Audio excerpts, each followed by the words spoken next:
Okay, great. Well, let me get started. And okay, so this is our homepage, which you're probably familiar with. So, and by the way, throughout the day, if you have any questions, feel free to use the chat. We'll have some periods for question and answer, but we can certainly take questions here and there throughout our presentations too. So on our homepage, we kind of start off with our links into our data. So the repository of FaceBase we normally refer to as the data browser, and that is our over 1,000 data sets of various organisms, various experiment types. It's a broad depth and range of research data available. So some of the ways that you can go into the data browser is we have this button here, search all data sets. And we have these hot links that are basically pre-filtered searches that are just a convenient way to start off a search. And when you go into the data browser, which Rob will go into more detail about, then you can further refine your search.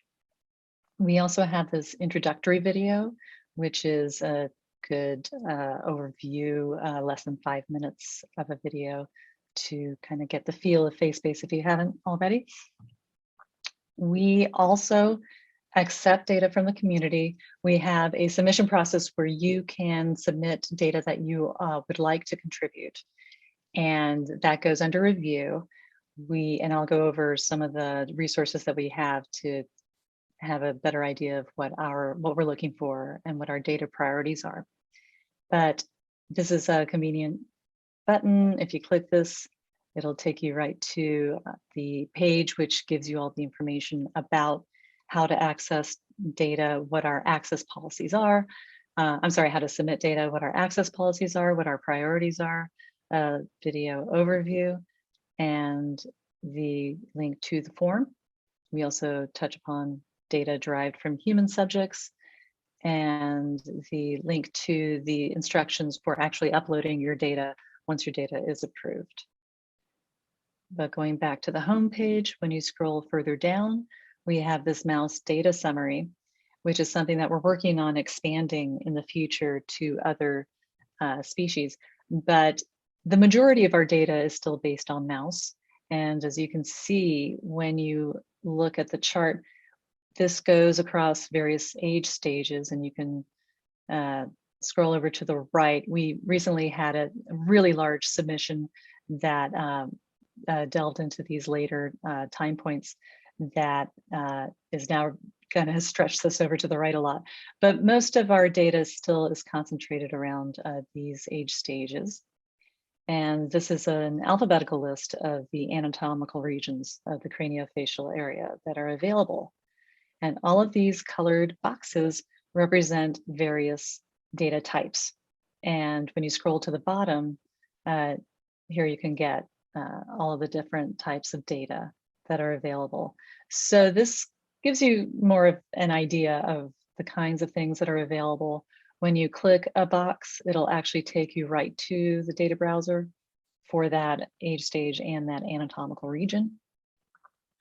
Again, this is something that Rob is going to go over in more detail, but you can see that the stage is set to embryonic stage 18.5 and for the retromolar space. And here's one data set that aligns with that. So going back to the home page and scrolling down, once this is that data summary. And so here we go. So further down, we have a few featured resources. MuseMorph is this brand new database, brand new as of, I believe, November or December, that is standardized mouse morphology data spanning numerous genotypes and developmental stages. And this was a very large curated data set that the Hub worked with the project on for a while. We also have some, just a spotlight of a human data set here and zebrafish here further down, you can see some recent publications. You can view all of the FaceBase publications.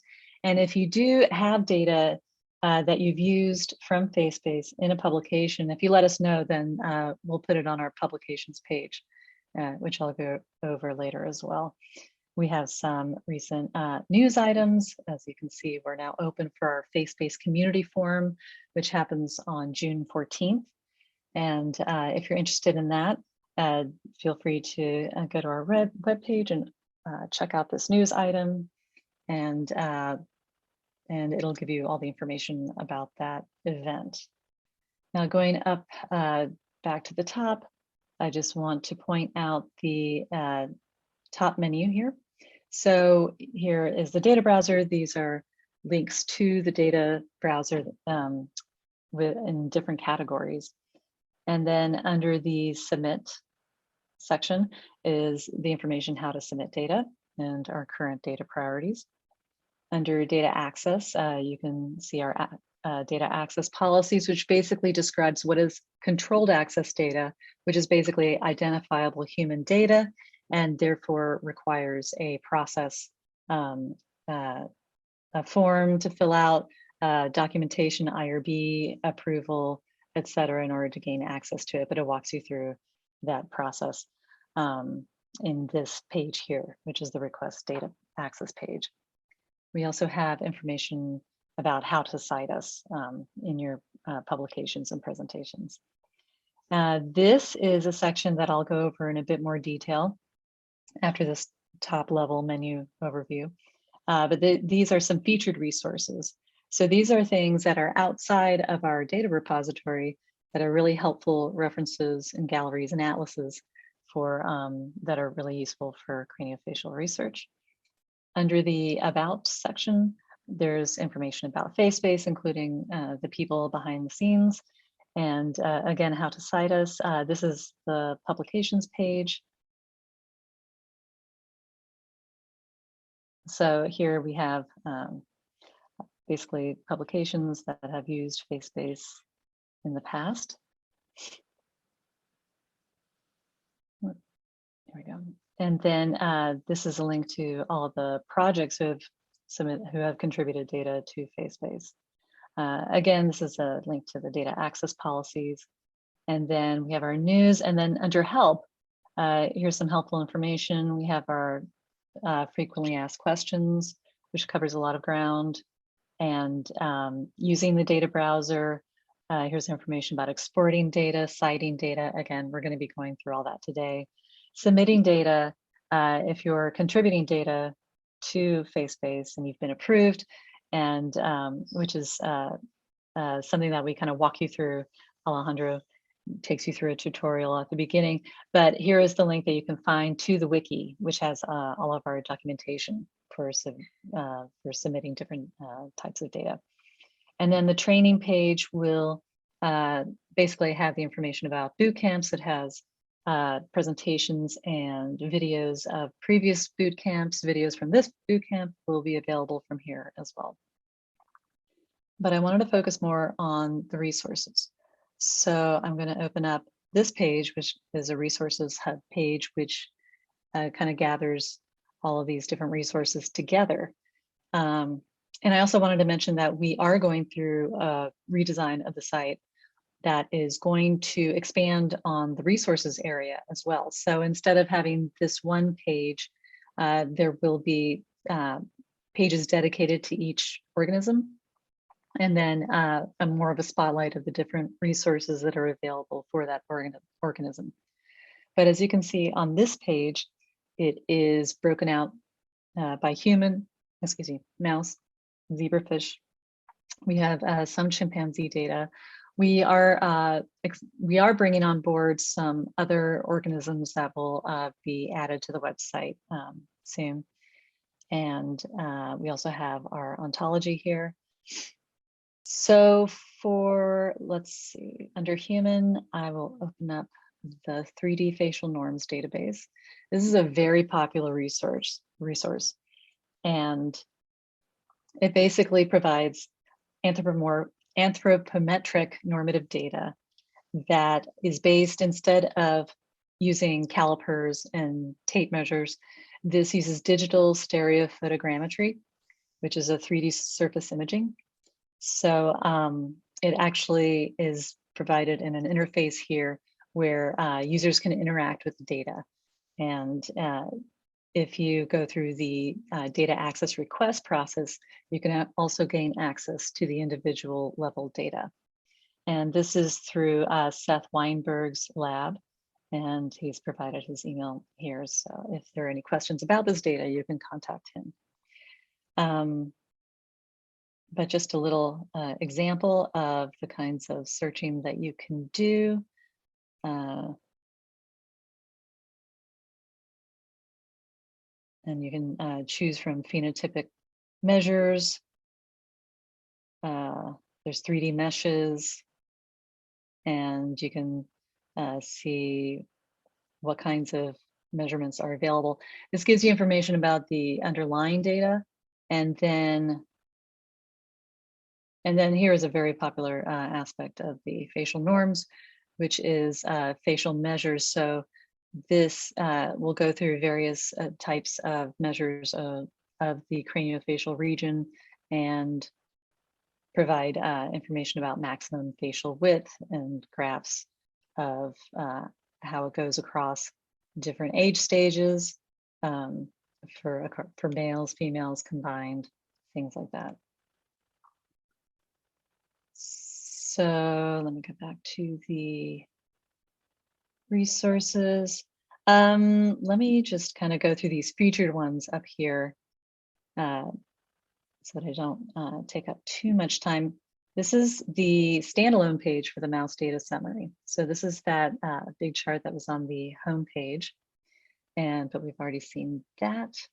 So the mouse anatomy gallery here, this is a very useful resource that shows mouse embryonic stages, different views, side view, frontal view, palatal view, and these are color coded and labeled. And then you can see how the development progresses across different age stages here. And we also have some illustrations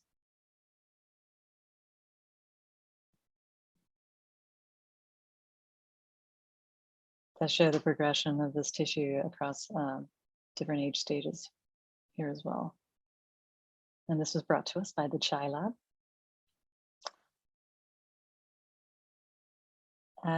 Going back to human data, this is a really great resource from Mary Marzita's lab at University of Pittsburgh that provides information about human data that does not require the data request process. So this is an analysis where you can go down oral facial clefting through these different studies and explore the project data. It'll provide different charts that you can choose all these different variables. And then one more resource here. This is the fish face. So this is an atlas that depicts craniofacial development in zebrafish. There's OPT data available. Here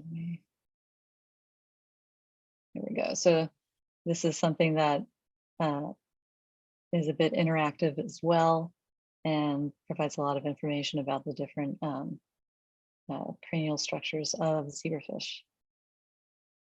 So those are just some of the resources that we have under here. Again, you can go to this page to get a more complete list of the available mini sites, we sometimes call them, including this resource, which is a video from the Chai Lab called Mouse Skull Fly Through. And it's taking a little time.